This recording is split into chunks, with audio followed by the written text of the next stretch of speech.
दर्शकों, अभी आप स्क्रीन पर देख रहे हैं एमसीएच अररिया में हम हैं। सदर अस्पताल के प्रांगण में ही mother and child hospital Araria का उद्घाटन होना है कल 1 दिसंबर को। और उद्घाटन के लिए बिहार सरकार में जो स्वास्थ्य मंत्री हैं मंगल पांडे, वो अररिया आ रहे हैं। सारी तैयारियां यहां पूरी हो चुकी है, लगभग तैयारियां यहां जोरों पर चल रही है। आप देखिए हमारे पीछे टेंट वगैरह भी लग रहा है और मंच बन रहा है। और चूंकि इस बिल्डिंग का उद्घाटन होना है, mother and child hospital Araria का उद्घाटन होना है। और उद्घाटन के लिए जो यहाँ शिलापट लगा हुआ है उसमें आइए जरा देख लेते हैं कि कौन लोग अतिथि होने वाले हैं यहाँ पर। कल इस बिल्डिंग का उद्घाटन होना है। श्री मंगल पांडे हमने बताया कि माननीय मंत्री स्वास्थ्य एवं कृषि विभाग बिहार सरकार, और उसके साथ जो यहाँ पे और भी गेस्ट आ रहे हैं, श्री नीतीश मिश्रा हैं वो आ रहे हैं, डॉक्टर दिलीप जायसवाल हैं भाजपा के प्रदेश अध्यक्ष हैं और मंत्री भी हैं बिहार सरकार में, वो भी आ रहे हैं। और प्रदीप कुमार सिंह माननीय सांसद अररिया वो भी आ रहे हैं, श्री संजीव कुमार सिंह, उसके बाद और भी कई लोग हैं। श्री अचमित ऋषिदेव रानीगंज के विधायक हैं, वो भी कल यहाँ गेस्ट के रूप में मौजूद होंगे। डॉक्टर NK यादव वो यहाँ कल मौजूद रहेंगे। डॉक्टर विद्यासागर केसरी वो भी रहेंगे और श्री विजय कुमार मंडल वो भी यहाँ कल उपस्थित रहेंगे। और एक दो लोगों का नाम है, वो लोग यहाँ कल रहेंगे। कल हम यहाँ अंदर आपको विजुअल में दिखाएंगे। अररिया सदर के विधायक आबिदुर रहमान कांग्रेस के, और जोकीहाट विधायक शहनवाज आलम जो पूर्व में आपदा प्रबंधन मंत्री थे, वो भी कल यहाँ उद्घाटन समारोह में मौजूद रहेंगे।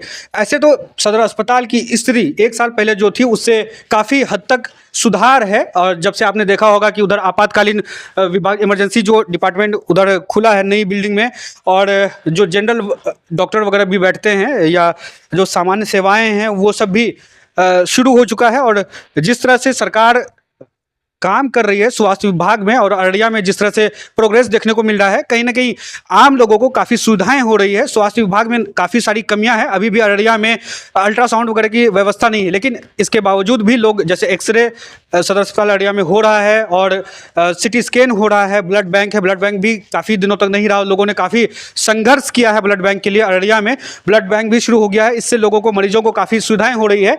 कल हम यहाँ उद्घाटन समारोह में मौजूद रहेंगे। मंगल पांडे चूंकि मंत्री बिहार सरकार के वो आ रहे हैं। जो हमारा सवाल है कि एक जो यहाँ अल्ट्रासाउंड की व्यवस्था होनी चाहिए, उसको लेकर काफ़ी दिनों से बातचीत चल रही है। कोविड के पहले भी ऑक्सीजन प्लांट को लेकर भी काफ़ी संघर्ष करना पड़ा अररिया वालों को। ऑक्सीजन भी यहाँ नहीं था, ऑक्सीजन प्लांट भी बाद में लगा है। तो वो सारी चीज़ें हैं, काम हो रहा है। और अभी हम यहाँ आए हुए थे तैयारियों को देखने के लिए। अभी देखते हैं स्वास्थ्य विभाग के किसी अधिकारी से हम बात करते हैं, देखते हैं वो कल के बारे में हमें क्या विस्तृत जानकारी दे पाते हैं। और कल इस बिल्डिंग के अंदर हम जाएंगे, क्योंकि उद्घाटन कल होना है, तो बिल्डिंग के अंदर हम जा करके आपको यहाँ जो सेवाएँ उपलब्ध होंगी मरीजों के लिए वो सारी चीज़ें हम आपको ज़रूर दिखाएंगे। अररिया में स्वास्थ्य विभाग में जो ये 1 साल के अंदर बदलाव हुआ है, वो कहीं ना कहीं लोगों को काफ़ी लाभ पहुंच रहा है। उस चीज़ से लोगों को सदर अस्पताल में इलाज करवाने के लिए लोगों को अब जागरूक होना पड़ेगा। बाहर में एक्चुअली एक पूरा चेन काम करता है, सिस्टम काम करता है, लोगों को वर्गला कर सदर अस्पताल से लोगों को बाहर किसी तरह से ले जाया जाता है, एक गिरोह काम करता है। लेकिन अब वहाँ भी सूचना पट लगा दिया गया है, उसमें भी लिख दिया गया है कि दलालों से सावधान रहें, या उस तरह से असंवैधानिक गतिविधि अगर सदर अस्पताल में होती है तो पुलिस या प्रशासन कार्रवाई करेगी उन। तो दलालों के चक्रों में और नहीं फंसना है। और काम काफ़ी कुछ बहुत कुछ अच्छा हो रहा है। आप आइए और सरकार के द्वारा जो सुविधाएं दी जा रही है उनका लाभ उठाइए। हमारे साथ DS सर हैं। सर, कल उद्घाटन होना है MCH अररिया का, तैयारियां कैसी चल रही है सर? अभी तैयारियां तो हम लोग युद्ध स्तर पर कर रहे हैं। MCH अररिया में जब शुरू हो जाएगा उससे लोगों को कितना लाभ है? सबसे पहली बात है क्या कि एक ही छत के नीचे माता और शिशु दोनों का इलाज संभव हो पाएगा। इससे है क्या कि हमारे आने वाले जो मरीज हैं उनके लिए बहुत ही सुविधाजनक हो जाएगी, क्योंकि उन्हें एक पता रहेगा कि एक निश्चित स्थान पे हमें जाना है जहाँ की माँ के साथ साथ उसके बच्चे का भी इलाज एक ही छत के नीचे। तो सबसे पहले तो ये सुविधाजनक हो जाएगी।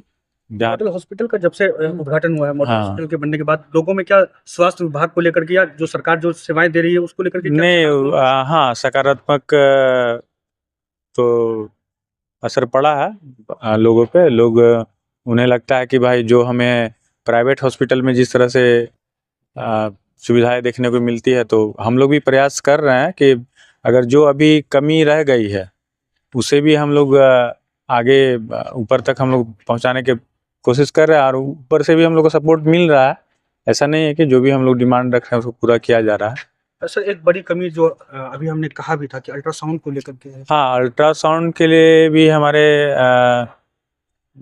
जो माने ये जिला पदाधिकारी जो आए हैं तो उनकी भी पहल है, पूरी अल्ट्रासाउंड जल्द से जल्द जो है उसके लिए भी हम पहल जारी कर दिया गया है और जल्द ही उसकी भी सुविधा मिलेगी। सर ऐसे तो स्वास्थ्य विभाग जब से मॉडल हॉस्पिटल में यहाँ शिफ्ट हुआ है, पूरा स्वास्थ्य विभाग का ये डॉक्टर लोगों की जो चैम्बर शिफ्ट हुआ है, काफ़ी लोगों को सुविधाएं मिल रही हैं। डेंटल वाला भी डिपार्टमेंट चल रहा है, लेकिन आरसीटी और फीलिंग नहीं हो पा रही है। सिर्फ वो नहीं, पेन की वो दवाई वगैरह लिख पा रहे नहीं, हैं। अभी तो शुरू हो गई है, वो हो रही है, ऐसे नहीं कि हाँ, चूँकि डेंटल चेयर ऑलरेडी है ही और सारा डेंटल इक्विपमेंट्स का जो ऑटोक्लेविंग वगैरह है वो सारा हो रहा है मेरा। तो अभी है, लोगों को एक्चुअली है क्या कि आ, बहुत लोगों को जानकारी नहीं है, उसके वजह से भी थोड़ा बहुत मतलब ये है, अवेयरनेस नहीं है। हाँ, अवेयरनेस नहीं है, तो और- धीरे धीरे लोग यूज टू हो रहे हैं कि मतलब सुविधा।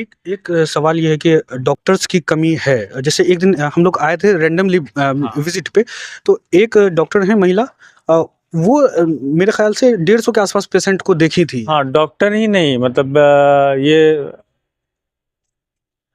कहिए कि शुरू से और कर्मी का भी, स्वास्थ्य कर्मी का भी बहुत कमी है।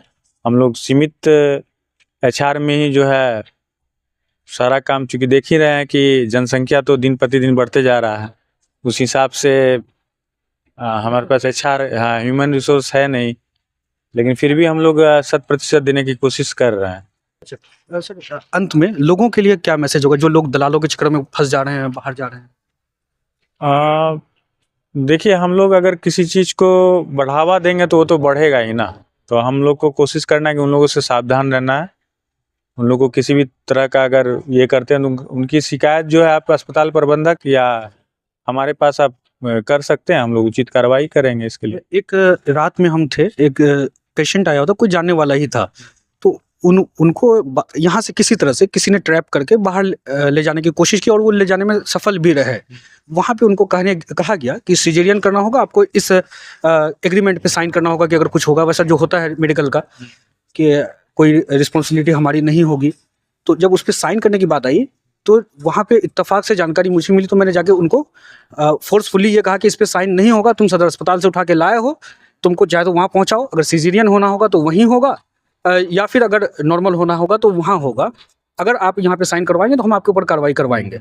तो खैर वो सारी चीज़ें हुई, जो उनका एक तंत्र काम करता है पेशेंट को डराने में या उनके लोगों को डराने में, वो लोग फिर अचानक से उनका बिहेवियर बदला और वहाँ नॉर्मल डिलीवरी हुई। तो क्या सिजेरियन का अगर ज़रूरत पड़ता है तो लोगों को यहाँ वो सुविधा मिलती है डिलीवरी के वक्त? हाँ, बिल्कुल मिलती है, सुविधाएं मिलती है और हमारे यहाँ हर रोज़ सिजेरियन हो रहा है, ऐसा बात नहीं हो रही है।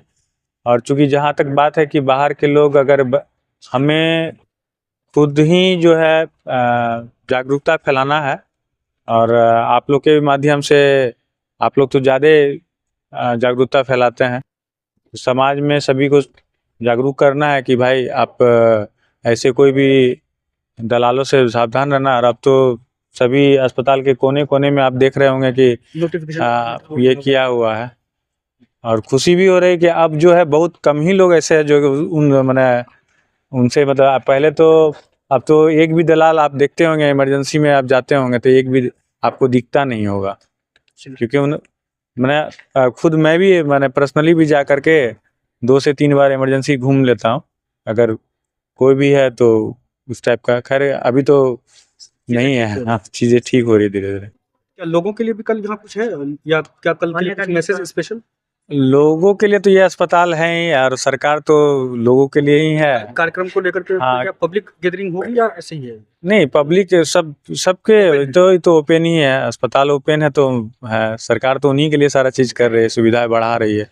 अब तो हमको लगता है कि इतनी ज़्यादा सुविधाजनक हो गई है सारा चीज़ें तो, और आने वाले समय में हमको लगता है क्या कि लोगों को प्राइवेट में भी जाने की आवश्यकता नहीं पड़ेगी। सरकार की यही पहल और मंशा भी यही है। दर्शकों, अभी आपने सुना डीएस साहब से हमने बातचीत की है, उन्होंने साफ साफ बताया है। और एक अच्छी बात यह है जो अक्सर मैं पर्सनली भी लोगों को बताता हूं कि अगर आप डिलीवरी से रिलेटेड अगर कोई भी आपको बहला फुसलाकर हॉस्पिटल से बाहर ले जाने की कोशिश करता है या कोई भी आपको किसी प्राइवेट नर्सिंग होम में ले जाने की कोशिश करता है तो आप सावधान हो जाइए, चाहे नॉर्मल या सिजेरियन, आपको किसी भी परिस्थिति में हॉस्पिटल में ही रहना है क्योंकि सारी सुविधाएं सरकार मुहैया करवा रही है। ये चीज़ हम बार बार इन पर्सन भी लोगों से मिलकर कहते हैं और आज हमने डीएस साहब से बात की और उन्होंने ये इन बातों को भी क्लियर कर दिया है। मेगा मीडिया बिहार के इस वीडियो को आप जमकर शेयर कीजिए क्योंकि सरकारी सेवाओं का लाभ आम जनता को, आम जनों को मिलना चाहिए। जिस तरह से महंगाई बढ़ती जा रही है और मेडिकल माफिया जिस तरह से आए दिन बाजार में बढ़ते जा रहे हैं। हमाद हैदर को अररिया सदर अस्पताल प्रांगण से फिलहाल के लिए दीजिए इजाज़त। मिलते हैं किसी वीडियो में। शुक्रिया।